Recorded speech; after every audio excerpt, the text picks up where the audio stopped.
जय शिव शंभो। जय जय शिव शंभो। अध्याय 14। शनि महाराज लज्जा के कारण चुपचाप चिंता युक्त एक कोने में बैठे रहे। संजोग से गिरजा जी ने उन्हें देख लिया।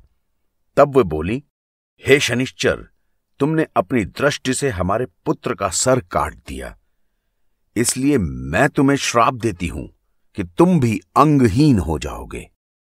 यह सुनकर सूर्य, कश्यप और यमराज को क्रोध आ गया।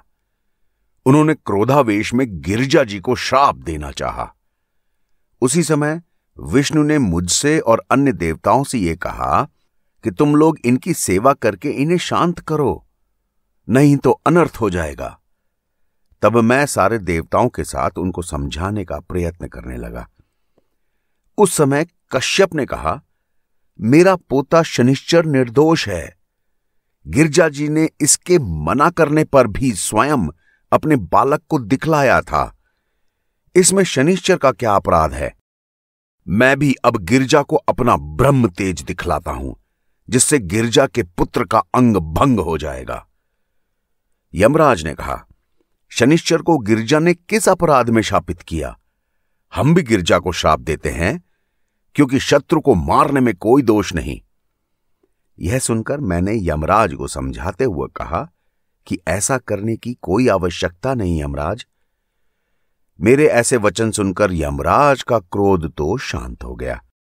तब गिरजा ने भी शांत होकर शिव के प्यारे शनिश्चर से कहा कि तुम सब ग्रहों के अधिपति होकर अमर हो जाओगे। हमारे वर से तुम शिव के अनन्य भक्त बने रहोगे। यद्यपि हमारे अपराध से खंडित अवश्य हो जाओगे, लेकिन तुमको कोई दुख और कष्ट नहीं होगा। यह कहकर गिरजा मंदिर में चली गई।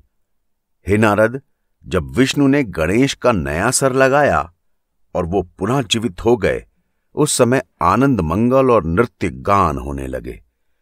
सबने गणपति को अपने अपने भूषण दिए। तब तीनों देवता एक साथ बोले, पुत्र, सबसे पहले तुम्हारी ही पूजा हुआ करेगी, जिससे वो काम बिना किसी विघ्न बाधा के पूरा होगा। तुमको ब्रह्म ज्ञान मिलेगा और तुम परम सिद्धि देने वाले भी बनोगे। हे नारद, इस तरह हमने अति कृपा करके गणेश को अपने समान कर लिया। फिर समस्त देवताओं की संपत्ति से गणपति के ये नाम रखे गए। ध्यान से सुनो। लंबोदर, एकदंत, विघ्नेश, शूपकर्ण, हेरंब, गणेश, गजवदन और विनायक। इसी तरह इनके अनेक नाम और भी हैं। फिर सबने गणेश जी को बहुत सी वस्तुएं भेंट की। शिव जी ने योग और ब्रह्म ज्ञान दिया, जो हर समय प्रसन्नता प्रदान करता है। इस कहानी को जो भी मनुष्य त्रिकाल में पढ़े तो उस पर कभी भी किसी भी प्रकार की आपत्ति नहीं आ सकती। इसके बाद शनिश्चर ने विष्णु जी से निवेदन किया कि आप गणपति के तेज के बारे में बताएं। विष्णु ने शनिश्चर की यह विनती सुनकर गणपति का कवच कह सुनाया। हे नारद, गणपति का यह कवच अत्यंत गुप्त और सिद्ध है। फिर विष्णु जी और मैं दोनों वहां से विदा लेकर घर को चले गए। इतनी कहानी सुनकर सूत जी बोले कि शौनक जी, नारद ने यह कथा सुनकर संदेह करते हुए कहा, हे पिता, मैंने गणपति की कहानी और प्रकार से सुनी है और आपने और प्रकार से बताई। मैंने सुना था कि गणेश जी को गिरजा ने अपने शरीर के मैल से उत्पन्न किया था और शिव जी ने स्वयं ही उनका सर काटा था। इसलिए आप मुझे यह भी बताएं कि यह कहां तक सत्य है।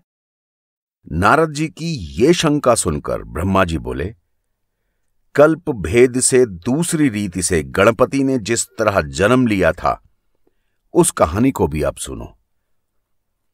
जब शिव ने गिरजा के साथ विवाह किया और उनको घर ले गए और दैत्यों का वध करने के पश्चात विहार में संलग्न हुए, तब संजोग से एक दिन गिरजा की सहेलियों ने उनसे यह कहा कि देखो तो, शिव जी के असंख्य गण हैं, लेकिन तुम्हारा एक भी नहीं है।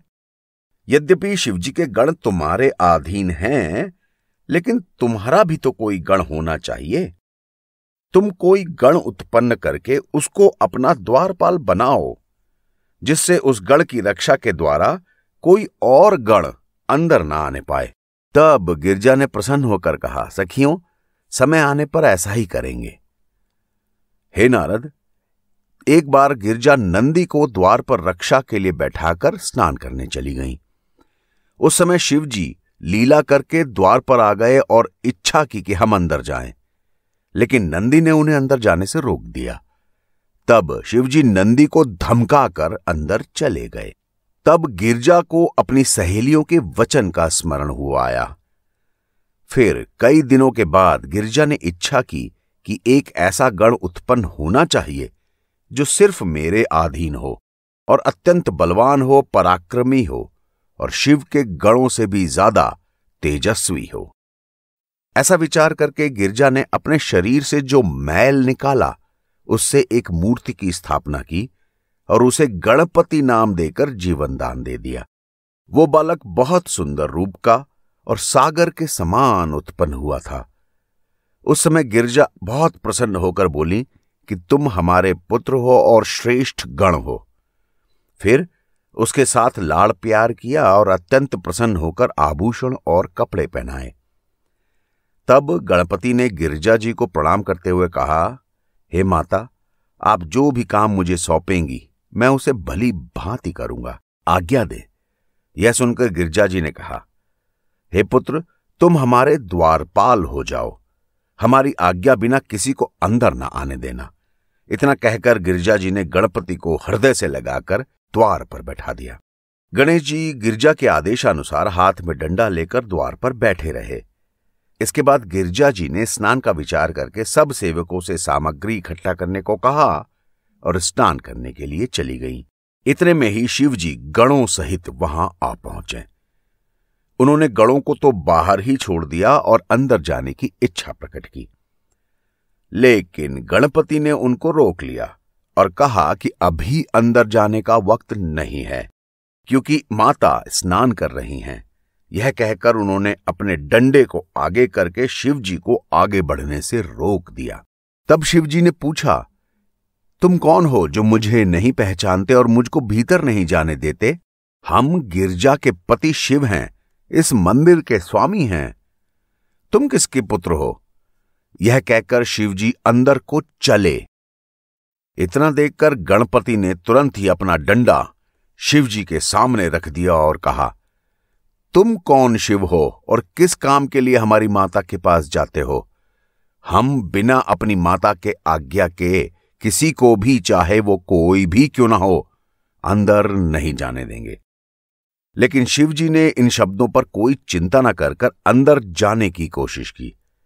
तब गणपति ने पुनः अपना डंडा सामने रख दिया। तब शिवजी ने अपने सारे गणों को बुलाया और कहा, तुम जाकर इससे पूछो ये कौन है। शिवजी की आज्ञा अनुसार गणों ने आकर गणपति से पूछा तो गणपति ने उत्तर दिया कि हम गिरजा जी के पुत्र हैं। तुम लोग कौन हो जो हमसे ऐसा पूछते हो?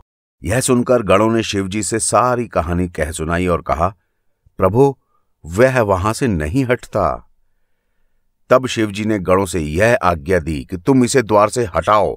उस समय गणों ने गणपति को उठाने का बहुत प्रयत्न किया, परंतु वे न उठ पाए।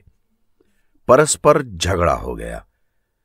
इसी समय शिवजी वहां आए और भीतर से गिरजा ने भी यह कोलाहल सुनकर अपनी सहेलियों को भेजा कि जरा बाहर जाके तो देखो वहां क्या हो रहा है।